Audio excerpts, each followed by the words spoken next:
Welcome to Belling History with the Good Time Girls, a hyper-local podcast about the quirky history of Bellingham, Washington, and the fourth corner of the United States.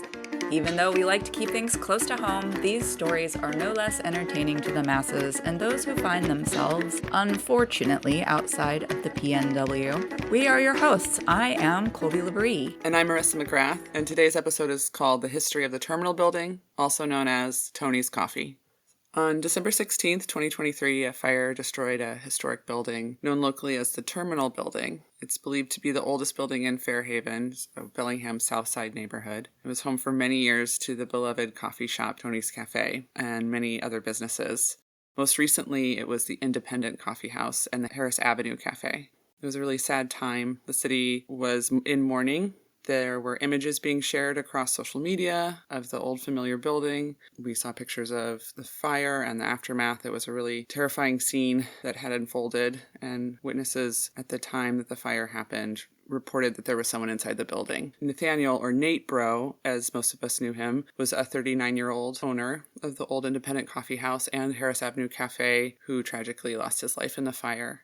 And I knew Nate personally, Colby, when I was a bartender at Bayou on Bay. He was a regular. He had an apartment upstairs, and he was working literally like washing dishes and cooking at Harris Avenue at the time. And so I saw him a lot and got to know him, and he was a really sweet guy. So this is a sad subject for us, but also there's been a lot of interest in the history of this building, and it's a tragic loss of the building as well. So we thought it was worth bringing this story to everyone. Yeah, and even before anyone knew there was someone in the building, my phone was blowing up.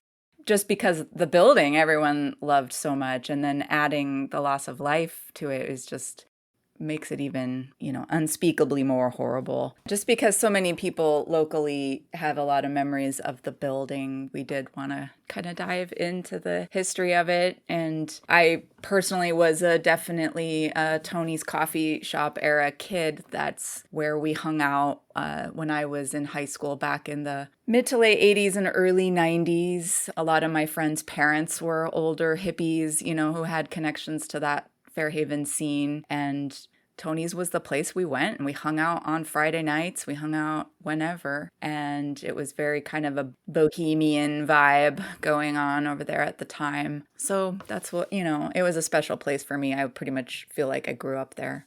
Yeah, it's one of those places like coffee shops in general, and we're going to talk a little bit about like the history of the coffee shop in Bellingham and in this area in general, in the Pacific Northwest in general. But, having a place to go that for teenagers that wasn't, obviously we couldn't drink, we couldn't get into bars, but it's pouring rain half of the year here. And what are you going to do to get out of your house and go hang out in the coffee shop? In the 1990s through, when I first moved here in the early 2000s where the coffee shops were open late. And this is not a thing there's in town anymore. It's very much a morning space. But I think it has a lot to do with just like what the coffee shop used to sort of mean. There was a poetry night in the early 2000s that was happening at Fantasia Coffee. That was when I first moved to town, was where I met a lot of people. And I wasn't necessarily there for the poetry. It was more there to meet people.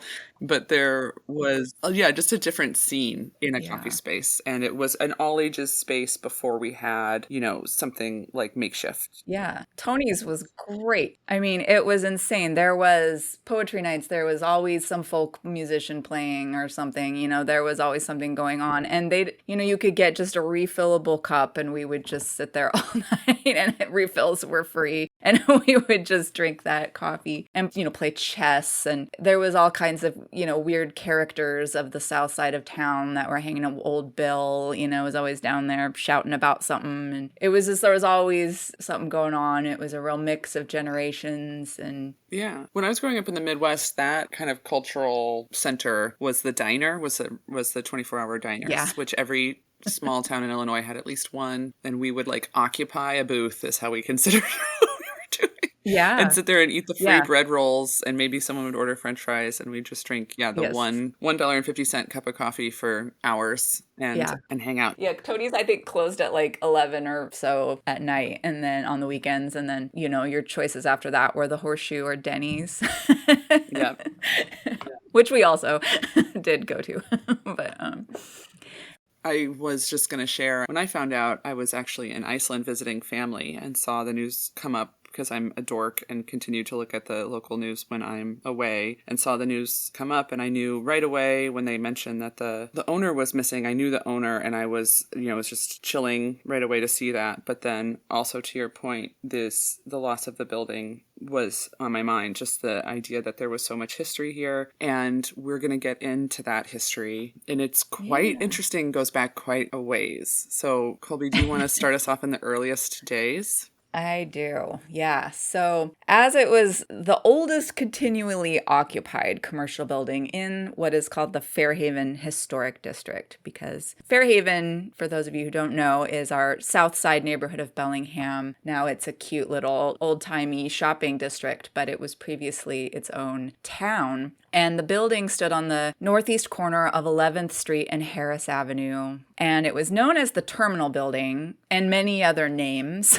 because there's a lot of different naming conventions. Like a lot of people just called it Tony's even after it was no longer Tony's because that's what so many people had associated the building with. But in the earliest days, it was often called by the builders or the early businesses that were in there. So it was called the Evans Fick Block, for instance, or the Terminal Building we'll get into was the name of a store, the Terminal Store that was in there in the 30s through the 50s. So, and that is what it was listed on the Historic Register. In the 1970s, the building was put on the National Historic Register, and so they chose the name at that time for the historic name as the Terminal Building. So that is what they put on the sign, which also the sign had the date 1888, and we feel like that may be a little bit ambitious. We can't prove that it wasn't 1888, but we can definitely say it was there at 89. And either way, it was the oldest building out of Fairhaven's old buildings. So reliable sources, meaning Jeff Jewell at the Photo Archives, really doubts that it could have been there in 1888 and feels very confident 1889 is the date. So yeah, and I combed through those old newspapers with a fine-tooth comb, and I look at property records, and I looked at just the timeline of what was going on in Fairhaven in 1888. I don't think so. So we'll say 89. We'll be very confident in that date. Most recently, of course, it was known as the Old Independent Coffee Shop or the Harris Cafe. And architecturally, it was a Victorian Italianate style building. So it's a two-story. It was actually a wood frame building with a brick veneer. So the brick, it's like cladding, was on the street-facing sides on the corner there on 11th and Harris. And then two storefronts on the first floor originally, and then a stairway in the middle, and up top it was divided up into offices and or apartments over the years. And so at any rate, it's the oldest of Fairhaven's. There's like a dozen or so plus a couple historic buildings. There's 8, or there was 9 if you count the Terminal Building, that were primary buildings dating from the 1890s sort of speculative boom. And then there's 6 or so more from the early 1900s and beyond. And a lot of the similar architectural details, you've got this Italianate and Richardsonian Romanesque styles, and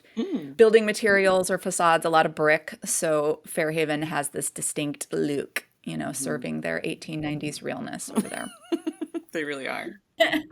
So I have a question. I've been curious about what it would have looked like in Fairhaven when the Terminal Building was built. Like, the moment it's kind of being finished, they're putting finishing touches on it. Yeah. What does the rest of Fairhaven around it look like? Well, so according to the historic nomination, they said that it originally was built as a wood frame building and then enlarged and the brick facade added.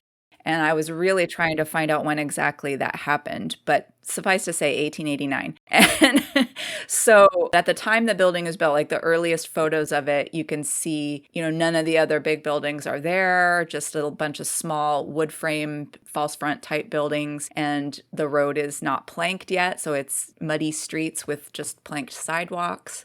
So it just looks like, yeah, any little Pacific Northwest like stretch of muddy road with some Wild Westy looking buildings. That's what it looked like.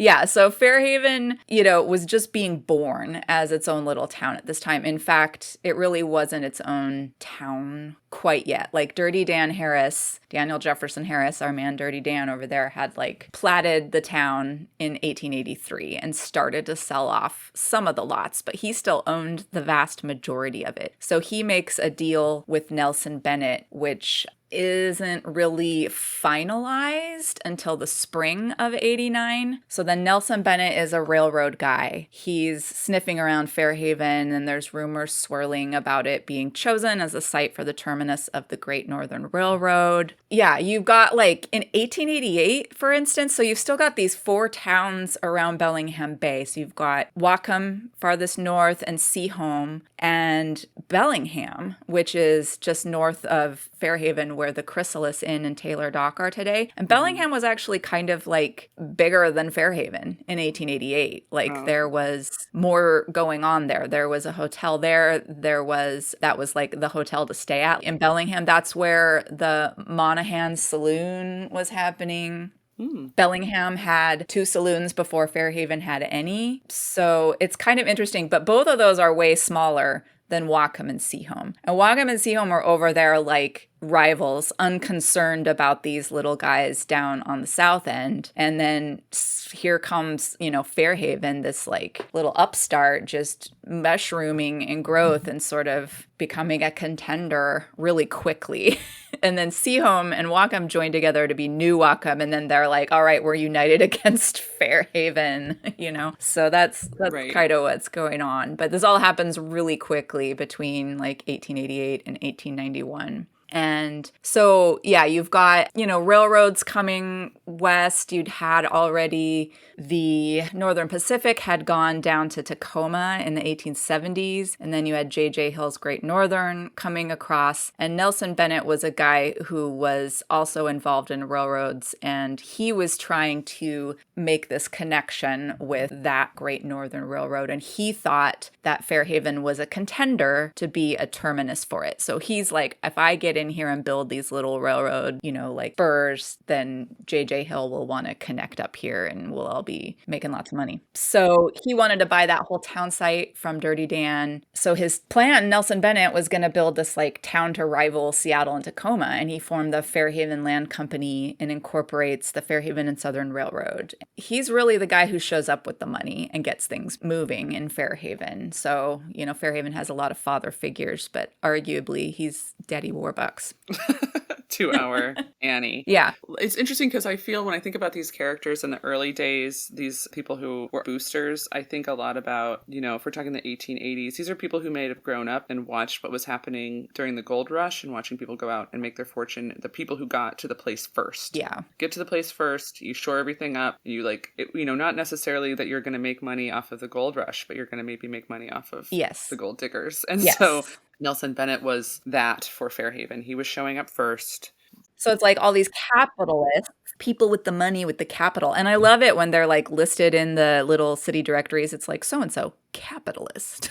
You're like, that's just what you are. Yeah, the person with the capital. But people like Larrabee, Charles Larrabee, is got a bunch of money from mining and whatnot, and he's buddies with Bennett. He comes in and buys into the Fairhaven Land Company. J.J. Donovan is working as a railroad engineer for Bennett. He comes in during this time. And so J.J. Donovan, his quote was that he, at the time, built a house in what was then almost a wilderness. There was no store or of any description or a graded street, and for the commonest necessity they had to take a rowboat for Whatcom, as the connecting road through the forest was almost impassable. So even when there's a road between them, road maintenance, it's half the time there's trees down or it's too muddy and they can't get through. So it's still the easiest way to get around is by boat. Right. And I've always imagined that to be so interesting. Like maybe if it was just you on your horse, you'd be fine. But if you're trying to get stuff back and forth, you can't bring a cart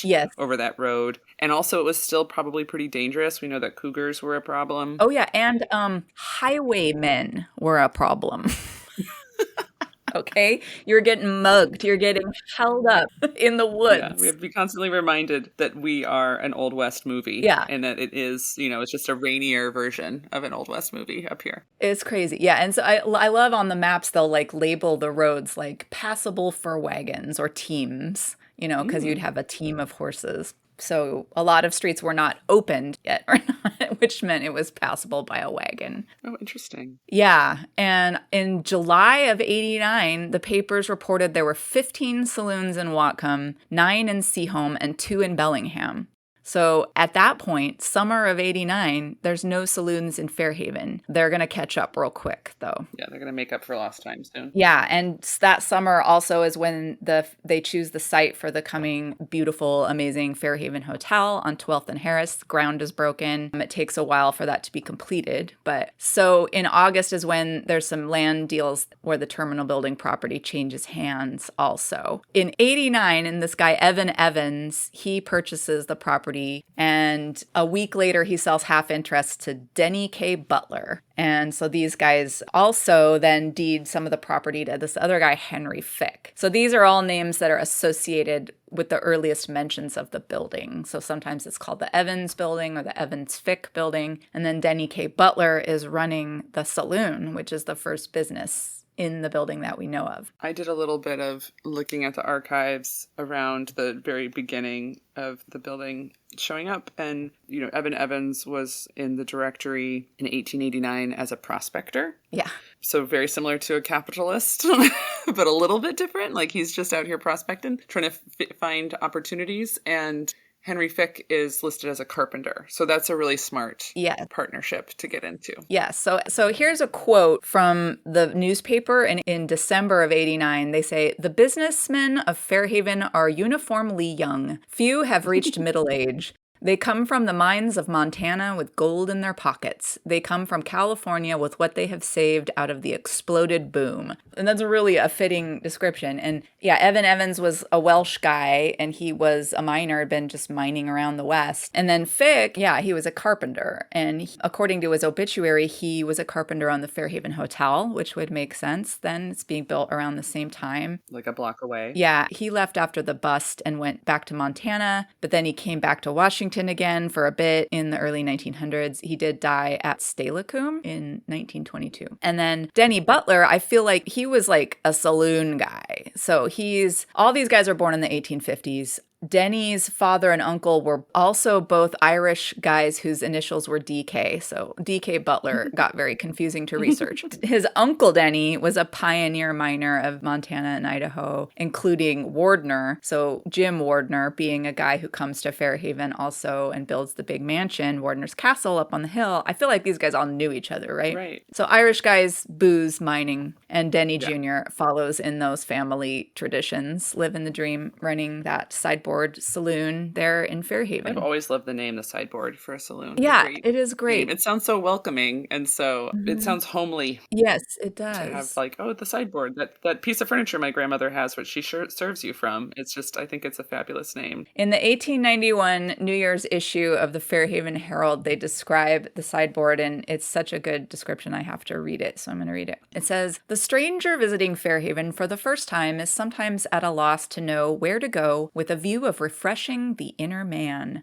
Not that there is a scarcity of saloons, as Fairhaven has its full share of good, bad, and indifferent ones. The sideboard is strictly a first-class house, a businessman's resort entirely, free from any disorderly element. None but the best liquors, the choicest cigars, and the finest wines are sold. In the line of mixed drinks, one may call for anything ever known in the way of palate ticklers." I love that. I also like refreshing the inner man is an amazing phrase. I want to walk into a bar and be like, "What do you have in the way of palate ticklers, my fellow?"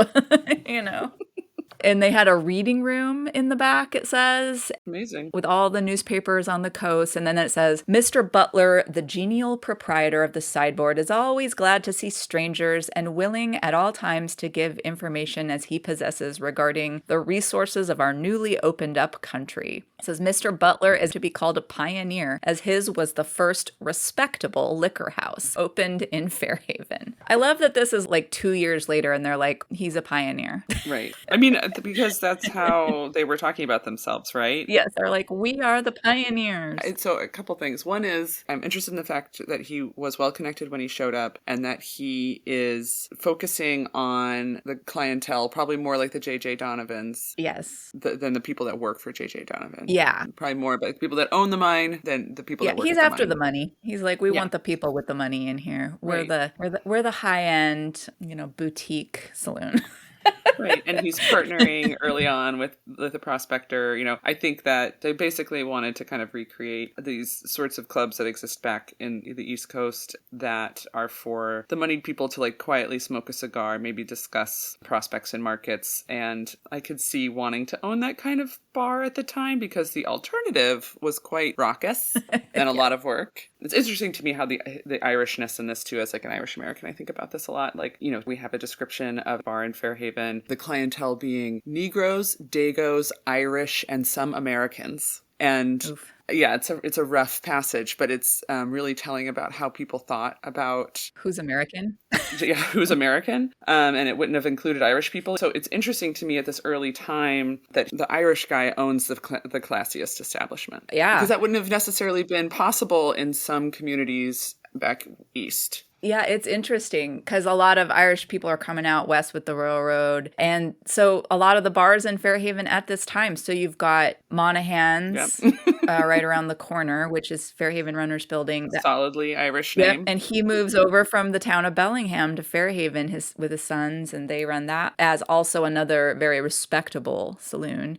But then down the street, on the other end of 11th, Devil's Row is what that strip is called. And down by where like Skylarks is was a row of, pretty notorious divey saloons, including the Spokane, which was run by the Clancy brothers. Very notorious. They were kind of like an Irish mafia-esque family who also had a bunch of stuff going on in Seattle. So a lot of Irish guys in saloons. And J.J. Donovan, the railroad engineer, is Irish. I mean, he's born in New Hampshire, but his family's Irish heritage and Catholic. And so there's a lot of Irish going on. In fact, Happy Valley, the neighborhood, is called Happy Valley because you had a lot of happy Irishmen over there, supposedly, settling in that neighborhood. And distilling whiskey and serving the mash to their pigs. Getting happy. Yeah, everyone's doing great. Everyone's happy over there.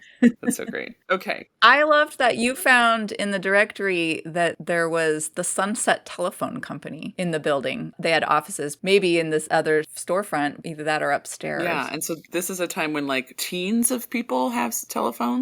And so the telephone would not have been to connect outside of town. It was literally like a tiny little network within town. Yeah. So it was just invented like 14 years ago. Right. And so it's like having a Tesla dealership in down Fairhaven or something. It's like the most modern technology, and it's being only sold to very few people, mostly businessmen who want to be able to communicate with each other, but also business ladies, correct? Yeah. In 1890, you had 38 subscribers on Bellingham Bay. So only 8 of those were in Fairhaven. The other 30 were over in Whatcom and Seaholm area. And then there was only one woman, and that was May Wright, who ran brothels in both Fairhaven and Whatcom. And also there were 2 women running the service, and the first 2 telephone operators, or hello girls, as they were colloquially called. Isn't that cute? Miss Letty Huston and Miss Hattie Vaughn. Letty and Hattie. I love it. But guess who Hattie married in 1890?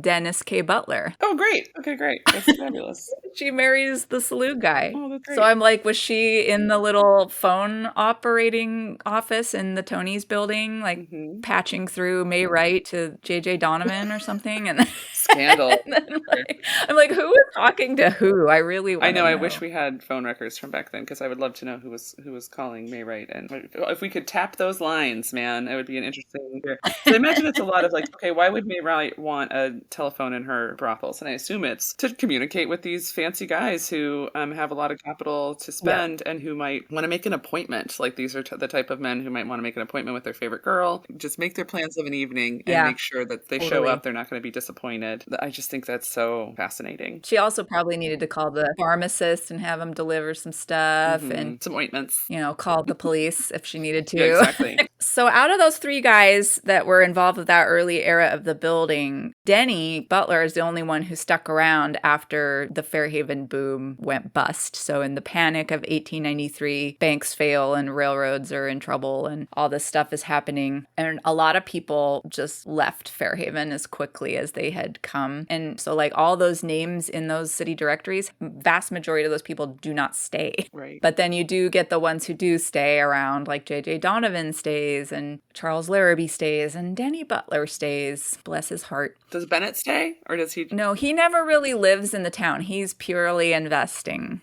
Interesting. I think he lived in Tacoma. But yeah, Denny sticks around and the saloon lasts through, 1900 and you get consolidation with the towns around the bay. So Fairhaven gets dragged kicking and screaming. Both Whatcom and Fairhaven did not really. It was a lot of arguing about that, but they eventually do consolidate in 1903 and become the larger town of Bellingham, which again has repercussions for Fairhaven because that really shifts the center of business to what we think of as downtown Bellingham today and kind of sucks the life out of Fairhaven. So Denny, he actually relocates at that time to downtown Bellingham, probably smartly. He gets into it's called the Whatcom Cafe, but it is a saloon. And so other guys take over the sideboard. The sideboard keeps going, but without Denny. So that photo that we have with the guys standing around out front is around 1904. So it's unclear whether this photograph is, the new proprietors who have taken it over from Denny Butler or if he is in fact in the photo. But yeah, so the bar keeps going even after, Fairhaven is kind of just a neighborhood of Bellingham now. And a cigar shop is running in there and a barber shop. And that's why I love that photo because you can see there's the barbers there with the barber pole and there's like a little shoe shine stand looking thing. And Marshall, guy with his little badge, his little star on his chest is in the picture. And then there's an interior view too. It shows the bar, the long typical setup of a saloon. So you've got a long, fancy, ornate wood-carved bar with the ornate backdrop with the mirror so you can keep an eye on what's going on behind you, and the long, brass footrail, spittoons. You got the double doors. And those windows, though, I remember sitting in Tony's, those were the same windows with the kind of little muntins and divided panes in the glass along the tops of the windows. So it's a cool picture. And no bar stools because real men stood. Yeah, bar stools became a thing after Prohibition ended. It was kind of taken from soda fountains and ice cream parlors. Lunch counters, yeah. Yeah, exactly. So it's interesting because, you never see them in the old saloons. But so Bellingham, 1910, Marissa, guess what happens? A couple of things. We go dry. Dry town. To start with. Women get the vote and we go dry, all within 1 year. Yeah, so that obviously puts a dent in the saloon business. So that's when it stops being a saloon, obviously. Which I just want to, again, remind everyone that's a Good Time Girls follower that women got the vote and we went dry in the same vote, which means that men voted for women to get the vote and men voted to go dry. It was not as often in the history books we were taught that women got the vote, and that is when women got the vote, that's when towns would go dry because they would then vote for Prohibition. Yeah. Oh, there were plenty of men who were uptight and wanted to close down the saloons. Absolutely. Including Charles Larrabee, right? He was teetotaler. Yes, total teetotaler. Charles and Francis were teetotalers and they did not serve alcohol in their saloons. We know a lot of the influential people were against this as well. Yes, and famously why Mark Twain could not get a drink in the Fairhaven Hotel. Thanks, Charles Larrabee. Then had to go to some club. But yeah, so this is bad news for Denny. Yeah, so Denny, that's when he leaves town for good. He's like, I'm out of here. And the new owners of the sideboard, do they close or do they reimagine? So they pieced out also, so no more saloon in the terminal building. This is when it becomes what it was for the longest period of time, which was a corner store, a little corner grocery run by a bunch of different proprietors over the years. In the 1920s, it becomes known as the Busy Corner, and that is under the ownership of John Finnegan, who is the brother of George Finnegan, who has the Fairhaven Pharmacy. Okay. Who George is responsible for building the building on the corner of 12th and Harris that is still there, that we all think of as the Fairhaven Pharmacy building. And his name, Finnegan, is on the side where they have all the owners of the pharmacy over the years were painted on the wall. Yeah, and Finnegan Way also named for them in Fairhaven. I love that there's a column in the Herald called Shopping with Sally, and they described the busy corner saying, "The busy corner on 11th and Harris is beloved of all South Siders who travel by streetcar, for it is located at the corner where one changes from the South Bellingham car to the Happy Valley car or vice versa. The shelter it offers is significant for its friendly spirit. Everyone finds it a convenient place for buying newspapers, magazines, and confections, fountain foods, and drug sundries." And then next door, they described the drop-in cafe, which was on the other half of the building. So it's when you get the first cafe in the building called the drop-in. So this era of Fairhaven, we're more in a neighborhood vibe than we are in like a bustling city center where all the things are happening. And it's also getting further kind of, the sort of buzz is getting sort of chilled further, not having any saloon culture whatsoever. Probably pretty quiet after 6 p.m. Although Fairhaven, I'd still like to drink, and there are a number of blind pigs, if you will, speakeasies, types of bus going on in some of the former establishments in Fairhaven for sure. But Fairhaven by this time is mostly, it's an industrial working class. You've got Pacific American Fisheries down on the foot of Harris. You've got big lumber mills down there. So it's mostly just working class folks that are employed by those establishments. Yeah. Boarding houses. Those fancy buildings are not really being used in the way that they first envisioned. They're just kind of, whatever can serve this local sort of working class neighborhood. Right. So from as early as like 1904, when Fairhaven is only 15 years old, like the idea of what we think of as Fairhaven having all those old brick buildings in it. So as early as like 1904, we're seeing kind of half empty buildings, underutilized buildings, I guess is what I'm saying. Yeah, it's crazy. If you look at the Sanborn fire insurance maps in 1891, it's got all the buildings, store,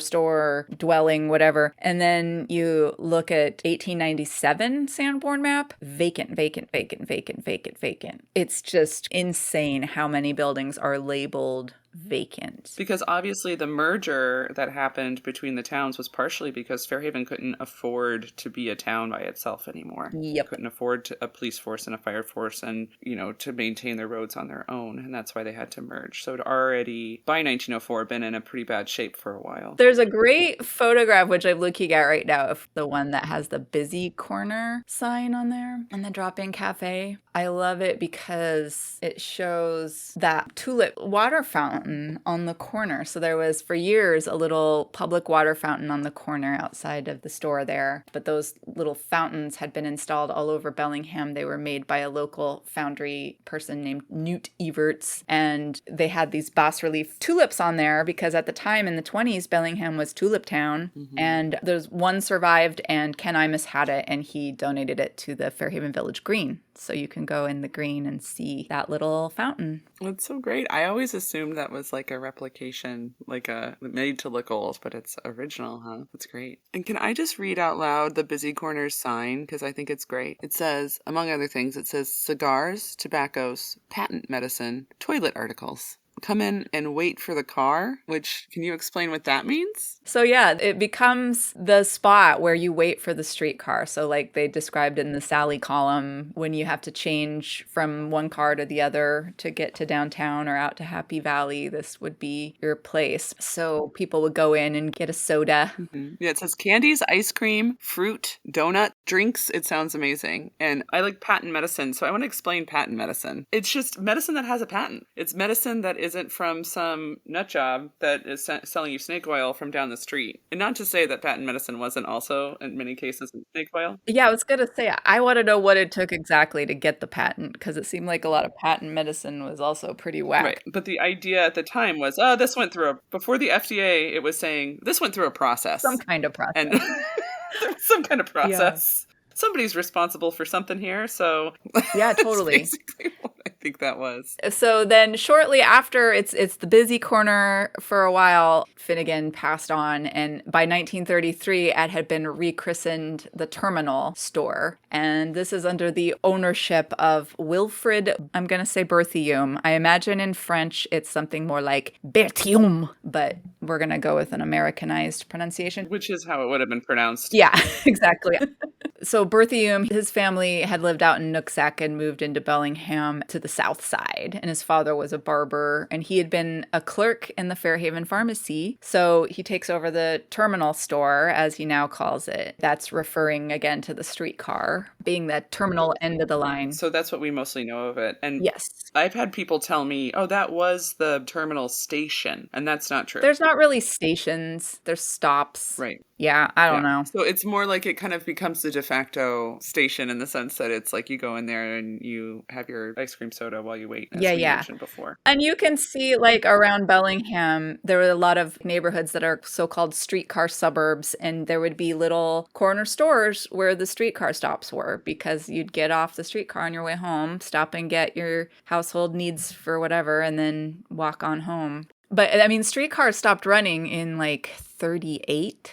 So by this time, there's only a few more years of streetcars left, but it stays being known as the Terminal Building. And when the Terminal Store finally closes in about 1950, that is when Gordy Tweet, from the pharmacy, he's then in his 20s, he's hired to clean out the building. And that is reportedly when he fell in love with history and kind of started his collecting of all that stuff that he had. So he saved a bunch of stuff. He had this cool museum in the basement of the pharmacy in the later years of all his weird historical doodads that he collected. And Gordy started out as a delivery boy for the Fairhaven pharmacy and then eventually owned it. So you'll also see Gordy's name, Gordon Tweet, on the side of the old Fairhaven pharmacy building. Yeah, he owned it from 1962 to 91, but he worked there for 20 years before that, and he kept his museum in the basement well after he had sold the actual pharmacy business. And I just love that there's such a connection between these two buildings and businesses. And just as an aside, I just want to share a Gordy's basement museum story. So the museum consisted of a bunch of stuff that people gave him, but also a lot of stuff that the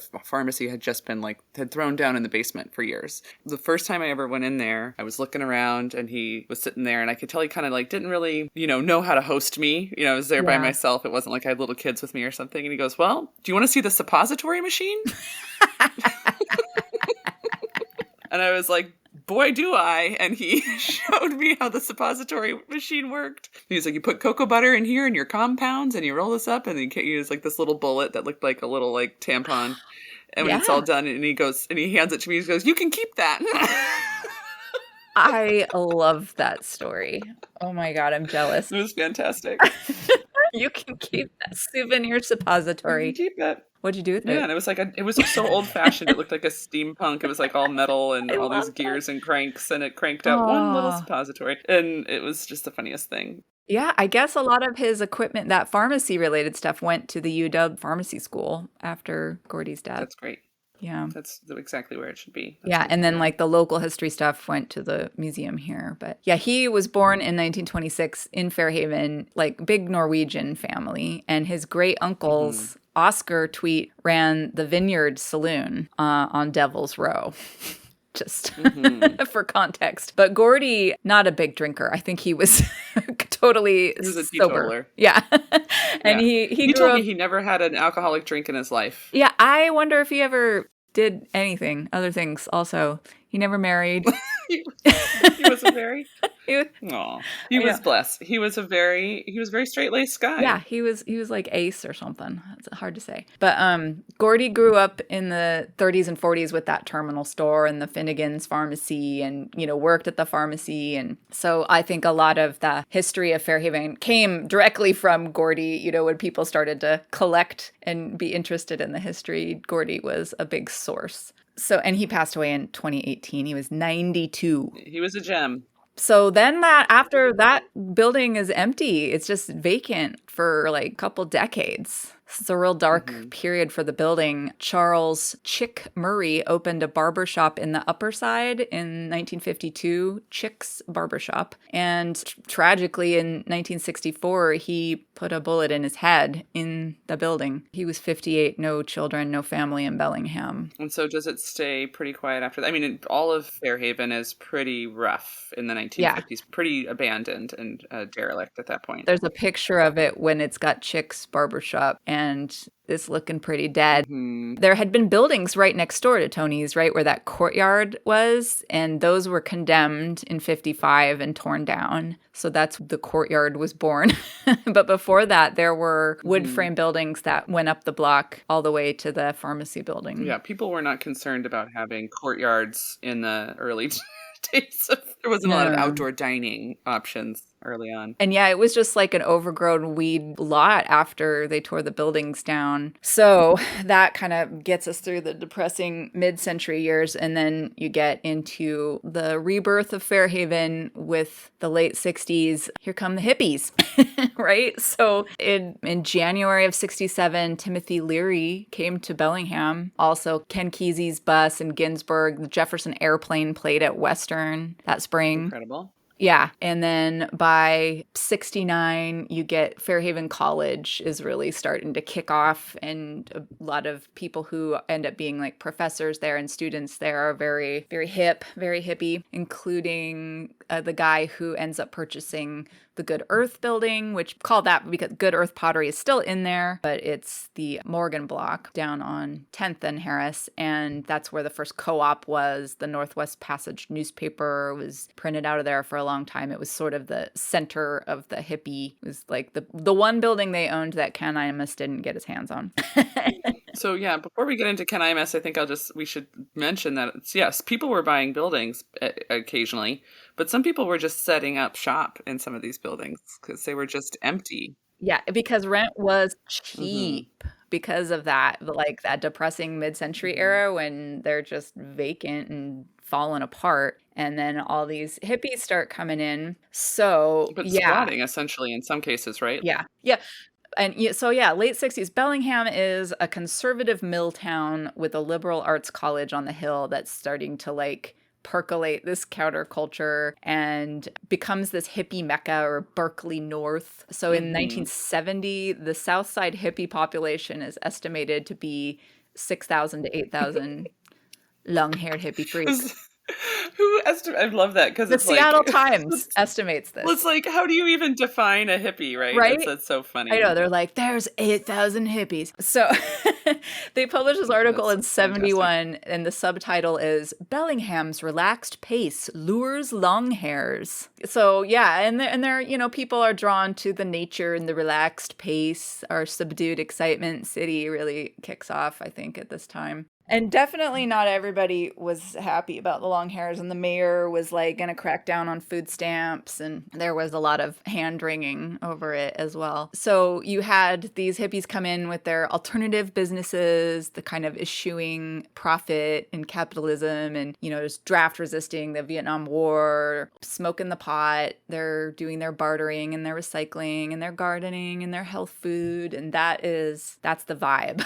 But hot on their heels is certain developers like Ken Imus who have a fondness for old buildings and train cars and shit like that, and also have the money.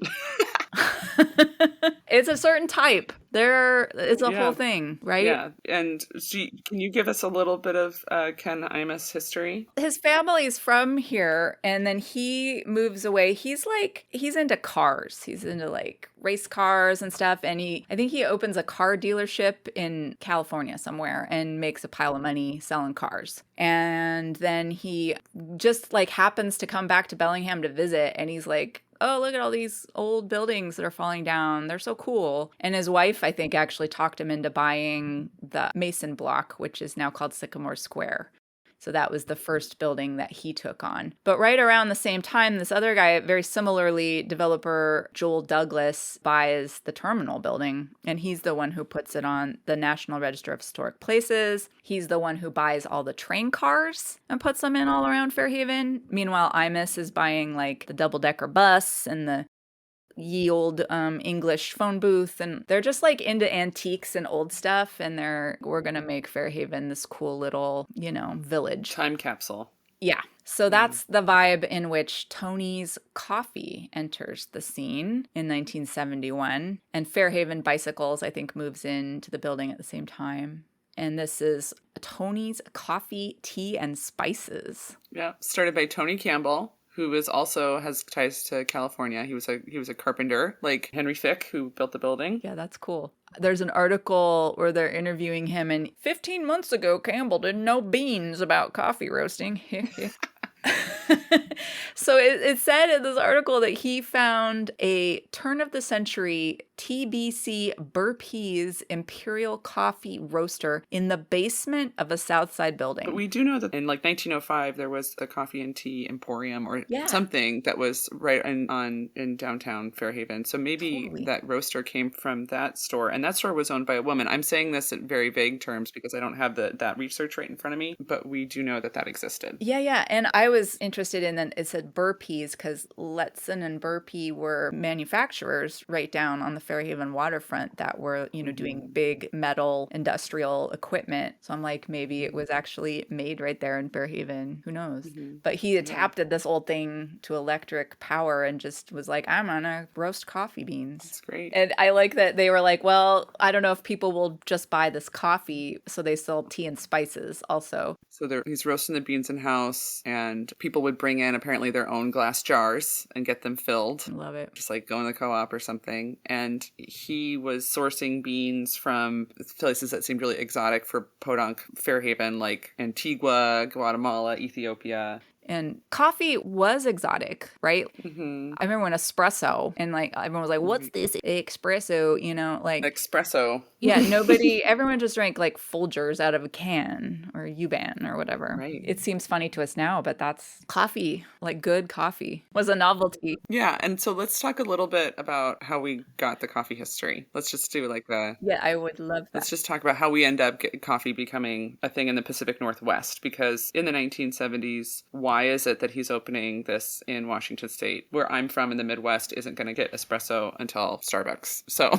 what's the deal? I'm going to go way back in the Wayback Machine and just talk about the literal origins of coffee and then try my best to skim us through, because the history of coffee is so fascinating on its own. The story of coffee starts in the Ethiopian highlands. It's around 800 AD. And the traditional story is that a young goat herd named Kaldi discovered coffee when he noticed that his goats were getting really energetic after eating berries from a certain tree, literally dancing around. So there's a coffee shop called the Dancing Goat in Olympia that is named after this story. Aww. So he tries the berries himself, and he also feels energetic. And the story goes that he's like singing and dancing on his way home. And then he supposedly reports the findings to the abbot at the local monastery, who then experiments with the berries, and he finds that it can help him stay up awake through long evening prayers. That's like the origin story, is that through the monks, right? Okay, they start cultivating it, and then it becomes very much Ethiopia's cultural drink. It's also believed that people probably chewed the berries, that this story is made up. It's believed that people probably were chewing these berries for energy for a long time, that they were making tea out of the leaves. And only around 1400 do historians think that Ethiopians started to actually roast and grind the bean with inside the, there's a fruit on the outside. And that's where we got getting closer to what we would recognize as coffee today. Later, coffee becomes a staple of Muslims. It's known as bean broth, is the translation for coffee. And it kind of the gateway from Ethiopia to the West is through the dervishes, where they're doing these religious rituals where they're spinning and praying, and they're doing this for hours, and they start to drink coffee to help them be able to do that. And then it's finally introduced to Europe through a Venetian merchant in the 1600s. And it just becomes a sensation. It, like many things in the 1600s, it's linked to horrible practices of colonialism very quickly. So the Dutch start forcing people in Java and Indonesia into slavery and servitude and to planting and growing coffee. And this happens, there's a craze of for coffee in France, and Louis XIV's prized coffee tree that he was keeping. And there's a lot of proprietariness around coffee plants at this time. So one of his trees is stolen and it's smuggled to Martinique, which is in the Caribbean, in the 1720s. And it's believed that the coffee that is all over South America today originates from this original plant that was stolen from Louis XIV. And that story is nuts. Like, there is like a French woman in the court that's like a lover of the man who like convinces her to help him steal it. It's like, it could be a movie. But coffee in the 1720s by the French is such a big sensation. And one statesman is quoted as saying that coffee should be as black as the devil, as hot as hell, as pure as an angel, and as sweet as love, which I want on a t-shirt.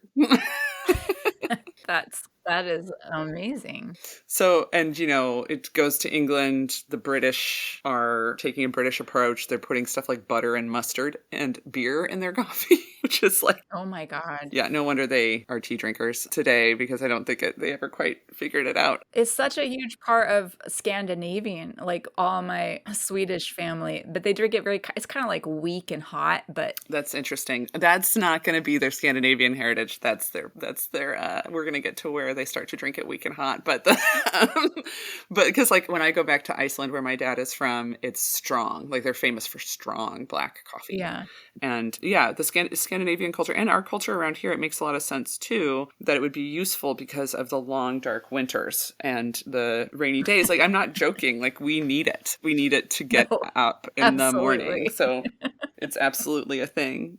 So the history that kind of leads to what we think of, as espresso culture and coffee culture now is obviously connected with Italian history. The oldest cafe that served coffee, and also these names cafe are related to the word coffee. This is where you went to buy coffee. It was the oldest place that was serving coffee that's still there is Cafe Florian in Venice, and it was founded in 1720. Wow. In these coffee shops, we know in early days in Italy is where, and this isn't happening in other parts of Europe too, but international personalities and artists are hanging out in like the best coffee shops. And so we have like Johann Wolfgang von Goethe, Lord Byron, Casanova are hanging out in this Cafe Florian. There's a lot of political conversations happening in these places. Yeah. It's so much cheaper to buy coffee than it is to buy alcohol. So you can hang out there. Like we talked about earlier, like it's like $1 a cup and you just sit there for hours with getting your refills. So it means that people with fewer resources are gathering, and potentially, and also like people from all different kinds of backgrounds are gathering together, which I think is that kind of culture, I think, is understandably attractive to the hippies a little bit later. So we don't get an espresso machine until 1884, which was from Angelo Moriondo. And that was a revolution. It was preparing coffee using a combination of steam and boiling water. Espresso, it means like to express, became synonymous with Italian coffee culture. So back in America, in the pioneer days, coffee beans were an important ration for people wagon training out west. Again, it just was a little bit of a comfort, a little bit of a drug. It's a hot thing. If you add milk to it, it's like having a snack. And by the late 1800s and early 1900s, home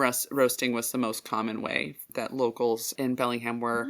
They were buying raw beans, and they're literally like baking them in the oven or roasting them in frying pans. And it was Fairhaven Tea and Coffee Company that was selling raw beans. We actually don't know if they were selling roasted beans at that point. And it was Fairhaven, the letter Tea and Coffee, which I thought was a cute name. Yeah, very cute. And it was owned by a woman, and we don't know if they were roasting beans, but it's interesting that you found that roaster like less than a block away. I wonder if they would have been or did eventually. So then in World War I, we're seeing there's more commercial roasting that's happening, because first of all, beans they can rot, they get gross when in transit, but also like if you're shipping coffee to the front line, like the idea that someone's going to be able to have a moment where they roast their coffee beans and grind them, no thanks. So they're roasting and grinding them and sending that. And because of just just because of being able to do canning better, we're able to do that. And so more easily. So that's when we start to see roasted ground beans being shipped all over. And in World War II, coffee is then like heavily rationed and often not available and is made weaker. Right. You use less of it.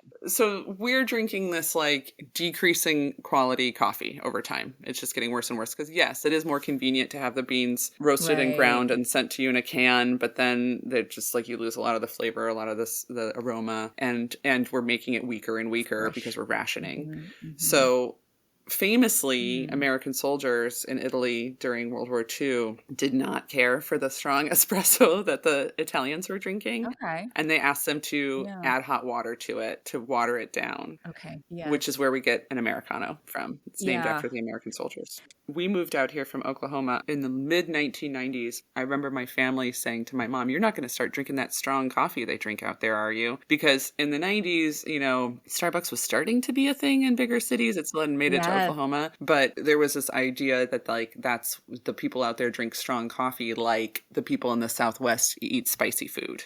That was sort of our thing. Yeah. And this partially comes from the hippies. So in the 1960s and 70s, we saw this resurgent in interest in like quality food coming from its original source very much comes from hippie culture. We want to grow our own food. We want to make our own food. We want to have things be Farm better. to table. Exactly.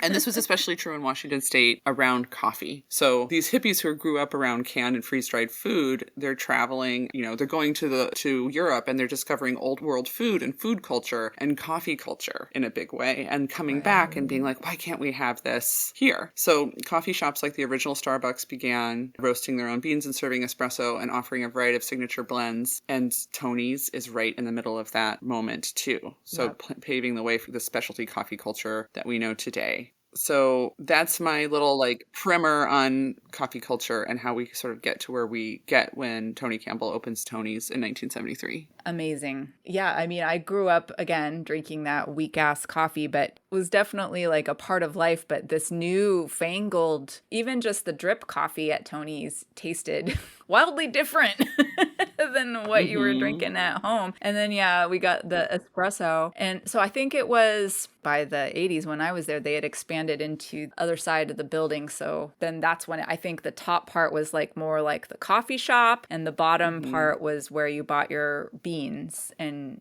when you say the top part, you don't mean upstairs. You mean what was previously Harris. Yeah, so Avenue there had been Cafe. like two storefronts, and if you looked at the front of the building, there's a little doorway in between that led to the upstairs, and then the storefronts were separate, but then they combined them because it had been the bicycle shop on the upper side, just going uphill from 11th. I think at some point it was a toy store. And then in the 80s, like it was still very much the hippie hangover years, like that, it was still that vibe. There were still a lot of abandoned buildings and boarded over windows. There was still a lot of the hippie businesses. Imus had bought up a couple more buildings and kind of fixed a few things up, but it wasn't like that all happened overnight. And Fairhaven was hanging on to that hippie vibe pretty hard at that time. And that caboose, was in the courtyard. That was really cool. I loved that. And there's all those. In the courtyard of what was eventually Harris Avenue Cafe. Yeah. So Tony's expands into both sides. I think Joel Douglas had bought the train cars and the caboose. So he put those train cars that were up by the old gas station on the corner of 12th. There had been some train cars up there with businesses in them. And then there was a business in the train car in the Tony's courtyard too. But then it just kind of became the office, I think, at some point. But then they had just outdoor seating out there. So everyone would be sitting out there in front of the caboose and smoking clove cigarettes and playing chess and being the stereotypes they would eventually become for coffee culture in the Pacific Northwest. Absolutely. And I remember because like we would go down to the waterfront to smoke weed. Or like sometimes we would go into the abandoned building behind the Sycamore Square, which had been started to be built by Ken Imus in the 70s and then abandoned. And it was just like a shell of a skeleton of a building for years. But you could like get through the boarded up fence and go in there. So we go in there to smoke weed. But we'd always bring our Tony's coffee cups with us so we could go back and just keep drinking coffee. So at this point in the 80s, you're talking about late 80s? Yeah, late 80s, probably 87, 86, 87, 88 in there.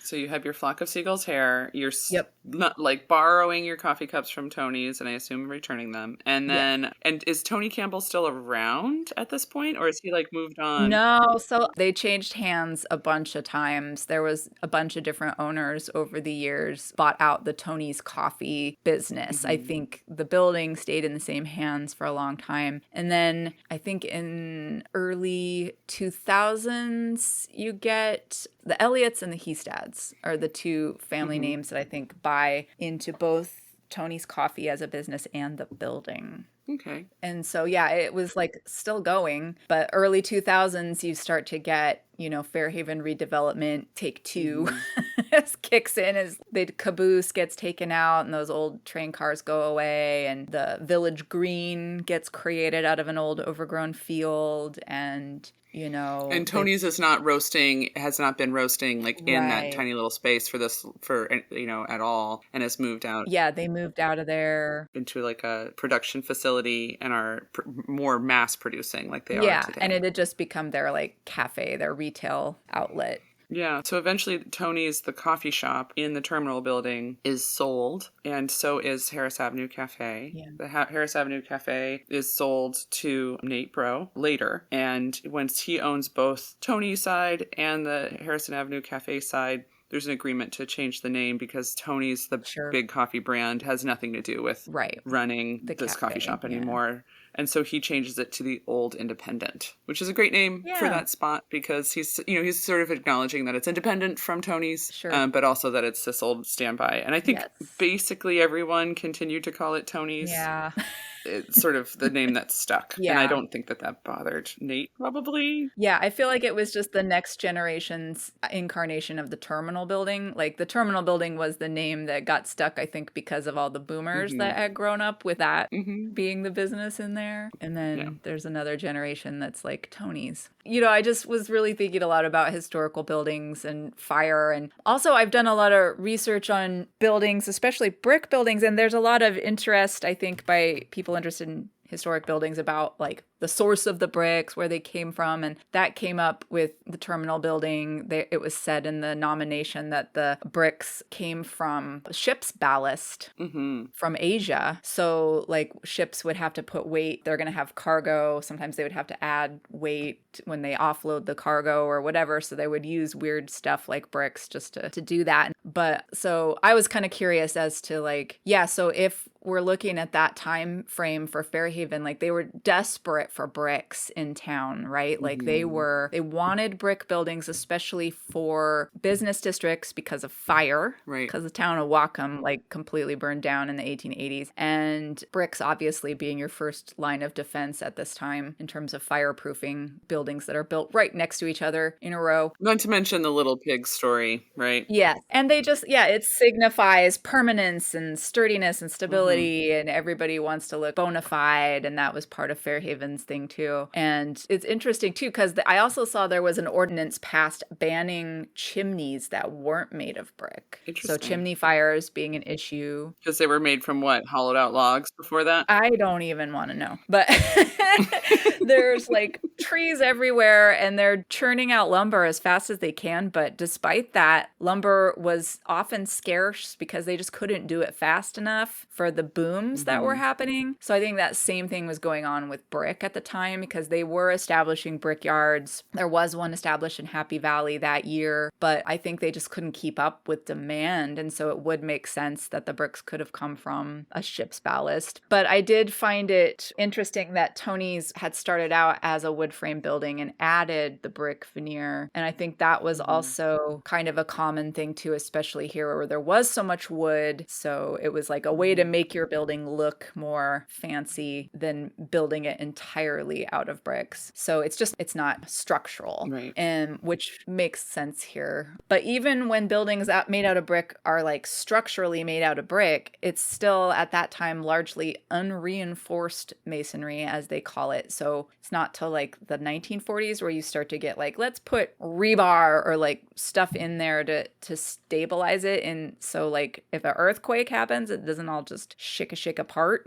So that's where you get a lot of issues with old buildings having to create some kind of structural ability to withstand an earthquake. Now, so firefighters, have to know, what are you looking at? Is this a brick facade? Is this a reinforced? Is it not? Because that is going to have repercussions for your safety as you're going into a building that's on fire, because bricks can then come tumbling down upon you. So would that would make them more cautious to go into a burning building? That's part of the reason why Tony's, it was very difficult to get in there, because it was wood frame inside and no sprinklers. Right. So it was just like a little tinderbox in that old building, and it just burned hot and quickly. And then it left those brick walls, which were only two sides, unsupported and just teetering there. And so those was very difficult to go in. So it was a really tragic scenario, but it's an issue that faces old buildings. And how do you deal with it retroactively when we love our old buildings and we want to preserve them? Right. And there's some grandfathering in, right? There's been some kind of restaurant in there for a very long time. And so you understand why there might not be the same requirements of getting the very expensive sprinkler systems installed in buildings like that. And so, it kind of gets grandfathered in that sense. And we also know that the building was past due for some inspections from the fire department, but that there's been a lot of things that have been pushed back, and, anything that was already delayed before the pandemic was further delayed. And so it's a hard part about these buildings is that, like, in order to preserve them, sometimes we eschew some of the more standard safety practices, but it does put the buildings, this longevity, at risk, and also obviously the people, as in this case. And so it's a real interesting and meaty subject. It's easy to be looking back at this now and with 2020 vision and saying, it would have been great if there had been enforcement of sprinkler system. Do we know if a small business can really afford? Would we have had access to a small business there if they would have had to have taken on that expense? I don't know. And if they would have had access to other resources. And so it's hard. It's a real tragedy and not one that we can probably really figure out. But I'm really glad that we got to take some time to discuss the building's history and to kind of shed some light on it, because it's been such a staple and a mainstay for so many people. It was really interesting to see social media posts and people from all over the country who had connections or had gone to college here sharing their stories of having spent time at Tony's. It was just a real cultural touch point for a lot of people around here, and a real kind of symbol of Fairhaven in that it's, this repurposing of this older building and like something that the community really felt a lot of ownership for. And I think Village Books had some kind of ongoing project where you could submit your stories related to the building or to Tony's. And I'm not sure what the status of that is currently, but we can link to that in show notes if you're interested in sharing your own stories of the building or of Tony's. Yeah, and there are still two fundraisers that we can also link to. One honoring the memory of Nate Bro, and another one to support his daughter, who was only 3 years old when she lost her dad. And so there are two different GoFundMes that are still taking contributions. The one in honor of Nate Bro and honoring his memory is partnering with Whatcom Mountain Biking Coalition to create a memorial mountain biking trail and bench on Galbraith. They did actually already meet their goal, but they want to sponsor mountain biking opportunities for children, educational opportunities for children with the Whatcom Mountain Biking Coalition. So there's just giving that a shout out if you want to join me in donating to those memorial funds. Thank you, Marissa. Yeah, absolutely. I think the moral of today's talk is remembering that these iconic buildings, we shouldn't take them for granted, and that there's still more to be done to make them safer and to keep them with us longer. There are always examples of buildings that we've lost in fire over the years that were really interesting, and there's examples of letting things go because it doesn't feel important anymore. I still mourn the loss of the Fairhaven Hotel, which was gone before I was born. I know. So, it's a good reminder for us to appreciate what we have and to do what we can to keep them protected, but then also just to patronize some of these businesses and remember and connect to this history in our living daily life as well, as much as we can. Yeah, because, we love these old buildings because of the feelings and the beauty of them, right? And the vibes. That's part of the whole thing. And so we do want to keep them around and keep them safe, because you can't really replicate. It's not cost effective. We don't have the same materials. We don't, you just cannot recreate them. Right. So anyway, thank you. Thanks so much for having me again today. And I appreciate getting an opportunity to talk about Tony's in the Terminal Building with you. I appreciate it too, Marissa. This has been a great topic to dive into with you, and it's making me really want espresso. Well, it's not that late in the day. I think we can both go get one. Yeah, before 3 o'clock, I might still be able to do it.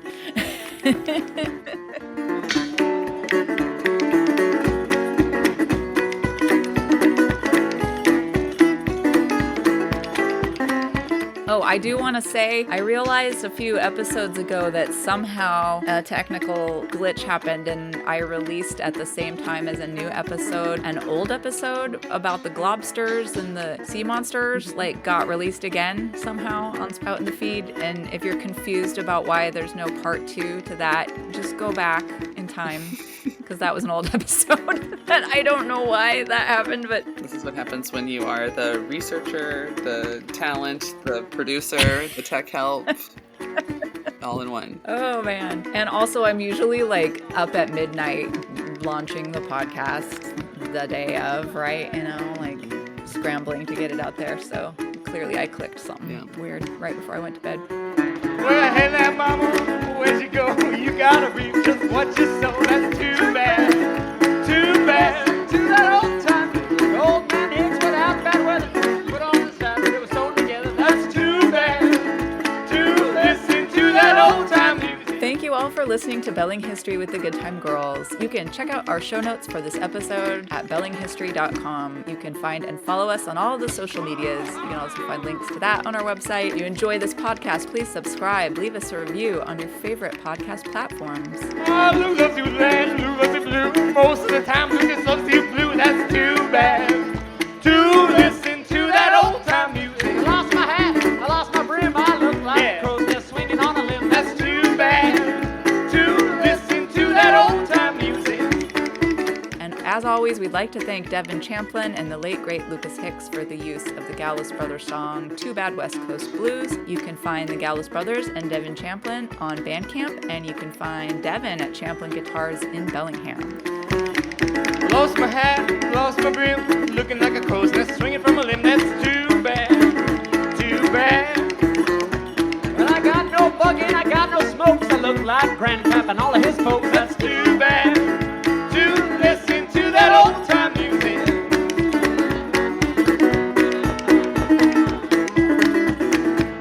Tune in next time for more Belling History. The end. Do.